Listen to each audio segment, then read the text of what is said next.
Hi everyone! My name is Ariel Neidermeier. I'm an astrologer and I'm here to give you your August 2021 no-nonsense astrological forecast. Happy Leo season.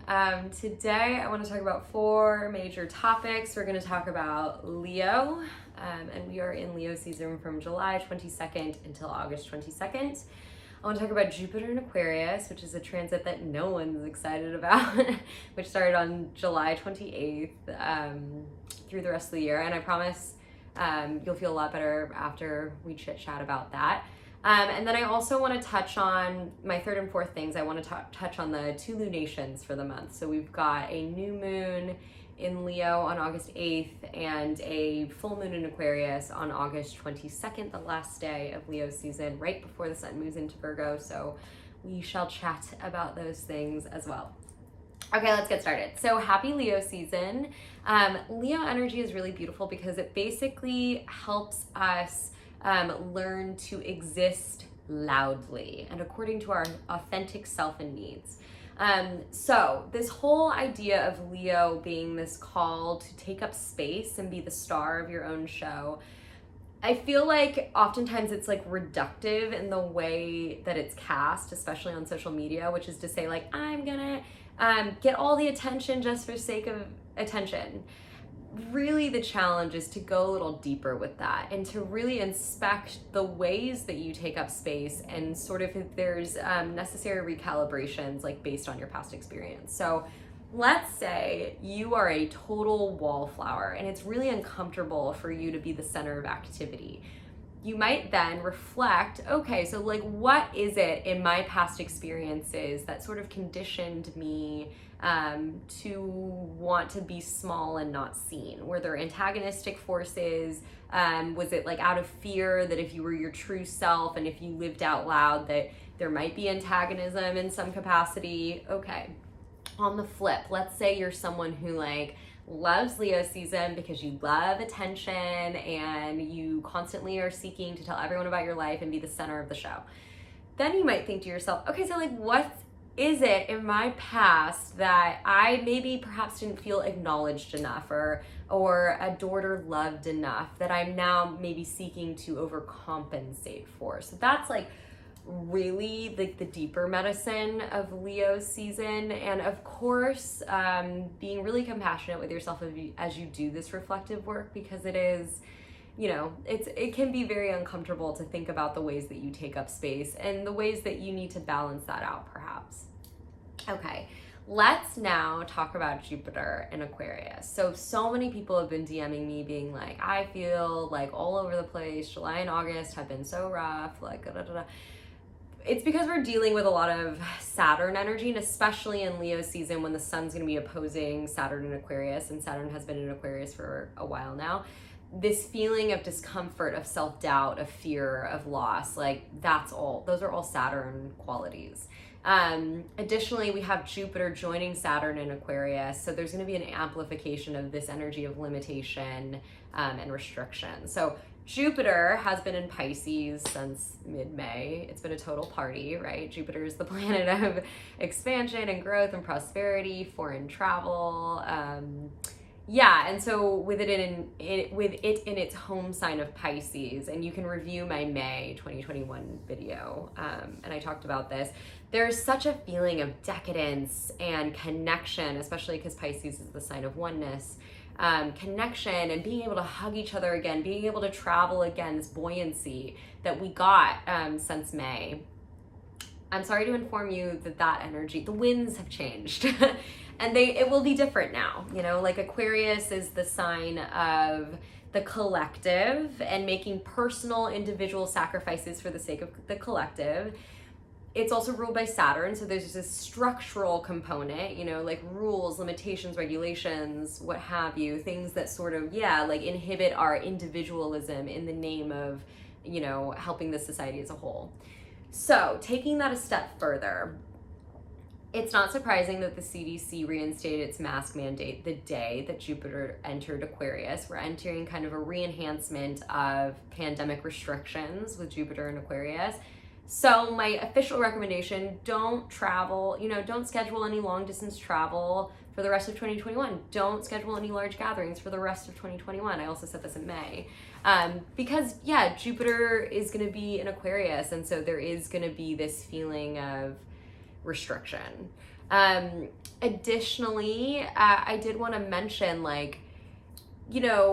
a lot of astrologers will tell you that when a planet retrogrades like this back into the previous sign before it makes its official entrance into the next sign. So Jupiter will be officially entering Pisces in December 2021, but it's making this last kind of movement in and out of Aquarius.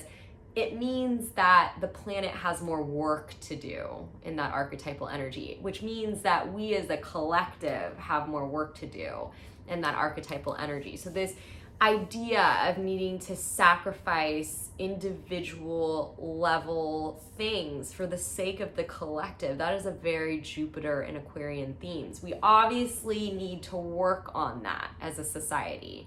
So doing things like wearing your mask inside, even if you're vaccinated, because the CDC recommends you do so for public health reasons. Getting the vaccine, even if for some reason you don't believe in its worth, doing so for the sake of public health needs, for the sake of the society, the collective as a whole.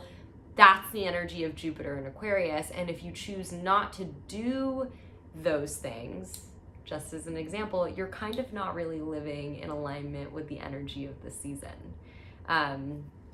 So something to think about, get the vaccine. Do it for the sake of the society as a whole, even if you don't necessarily agree with it, unless it's gonna kill you, which it's not. You might think about the ways that you can take individual level actions for the sake of the whole, going forward as we continue on with Jupiter and Aquarius until December.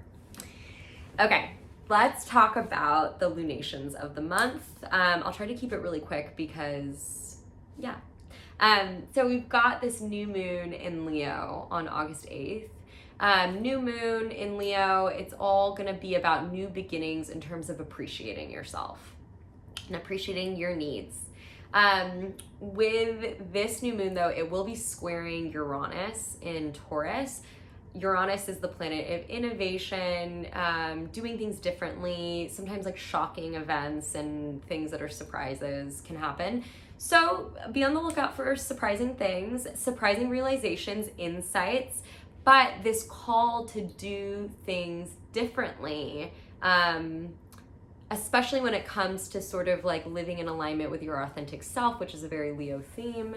That's sort of the energy of this new moon. If you want to see how this is really going to affect you on a deep level, just look where Leo falls in your chart. Let's say it's in your 4th house of home, family.